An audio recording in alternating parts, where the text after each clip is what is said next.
guys, welcome back to my channel. Today I'm going to tone my hair. As you can see, my root is well and truly coming through, and before isolation I went to the hairdresser and decided not to have my root tint done but just to have my balayage taken out, and obviously we were unaware that isolation was going to happen, so now I've got a lot of root going on, but the blonde against my brown now looks a lot more brassy. Purple shampoo for me just doesn't cut it. I like to tone it, so I thought I would show you what I do and just make my hair look a little bit more cool. It's not going to be ashy because I do have quite a golden blonde, but just a little bit less brassy. And then I may or may not do my actual root tint in isolation. If I do, I will show you how I do that too. That's my hair up close. As you can see, it's got a bit of a yellowy tone to it at the minute. For my toner I use the Loreal Dialight, and I have a kind of cocktail of colours. So the 0.1s or the 0.01 have a slight blue undertone to them, which is great at neutralising any orange undertones in the hair. And the 0.02 or a 2 has a violet undertone, which is great at neutralising any yellow tones in the hair. With these toners you can use a 6% or a 3% cream developer. I use the 3%. So the mix ratio is 1 to 1.5, so that's 1 tube of toner to 1.5 of the cream developer. So for example, 1 tube of toner is 50ml, so you'll need 75ml of cream developer. So here I've mixed a quarter of the 901, 91, 902 and a little bit of 911. I weigh that on the scales, and whatever the total is I do 1.5 of that in the cream developer. And then in a separate pot I mix up the 1012, which is lighter, and that is just going on the ends of my hair because I don't want them to drop too much. I don't want them to go too cool and I don't want them to look too murky or too dark. And I only mix up a very small amount of this because I don't even need half a tube. And then I always add in a tiny amount of water just because it makes it a little bit more fluid and it goes a little bit further. Now these are professional products, so really you shouldn't be buying them and doing them at home if you've not had any experience with it and you've got no idea what you're doing, because as I said, they are for professional use. No hair salons are recommending that you do this at home. I've just had a lot of experience over the years of doing my own hair, but also watching and observing my hairdresser and asking tons of questions, so I've got an idea of what I'm doing. Obviously I'm not a professional and I don't claim to be, I just enjoy experimenting and doing my hair at home. This is ideal while we're in isolation because I can't get to my hairdressers to have it done and my hairdresser can't come to me. I'm starting with clean towel dried hair. That's 1 shampoo, no conditioner, and then I'm just working that through my hair with the first pot, which contains the toners of the number 9s. It is easier if you sit and section all your hair off and you can work through it.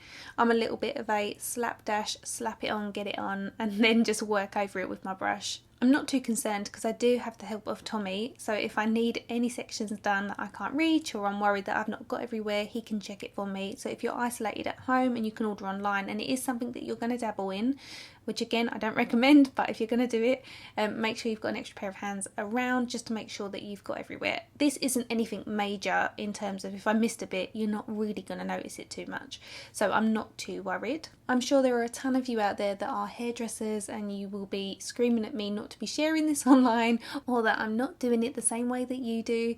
This is how my hairdresser has always done it, so I'm literally just following. Obviously she does a bit more of the sectioning, but I'm doing it at home on my own, so it is what it is.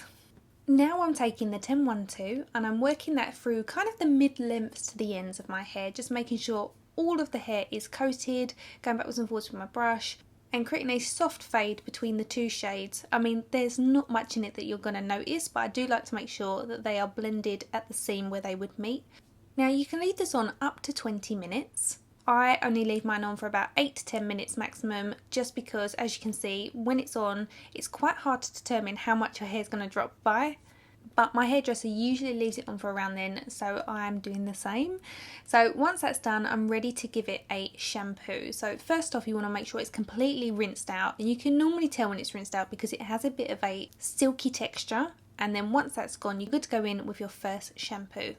As you know, I'm a massive fan of the Redken Extreme range. I also love to use the Live and Prove Colour Care range.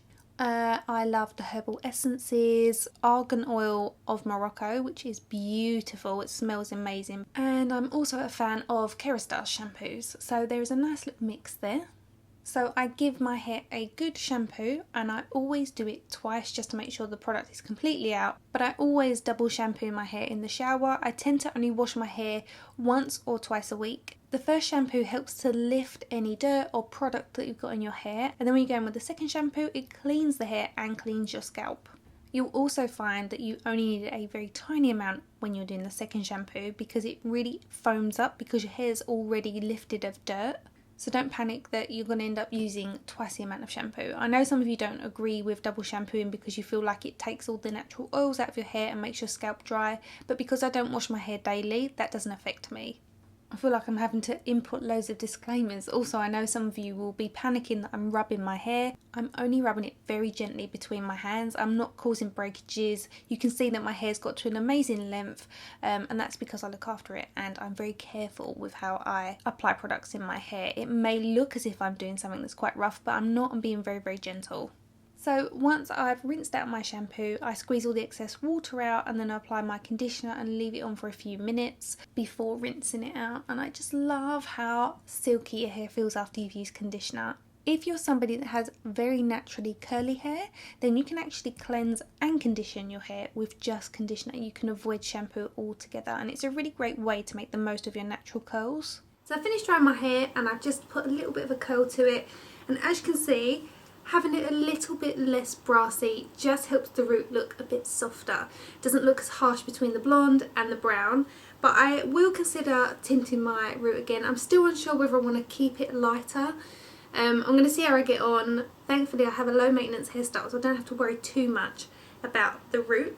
It's much cooler, it looks less brassy, it's a very soft kind of champagne-y feel to it. I love it, it's so nice. So what do you guys think? I'll list all the products I've used in the description bar, but please don't think that what I've used is going to be perfect for you because it might not be. I don't want to be responsible for any dodgy hair during isolation. The only positive to that is that if you do something that doesn't look too good, at least you haven't got to go anywhere. Please give the tutorial a thumbs up if you enjoyed it. It's just a little bit of a vlog rather than... I can see my rabbits running around. It's a little bit of a vlog rather than a how-to. Please subscribe if you haven't already done so. If you've got any comments, suggestions, ideas for tutorials, leave them in the comment section below and I'll do my best to get back to you. Come follow me outside of YouTube, where I'm a little bit more active over on Instagram, which is @ShowMeMakeup. And I will see you next week. Bye!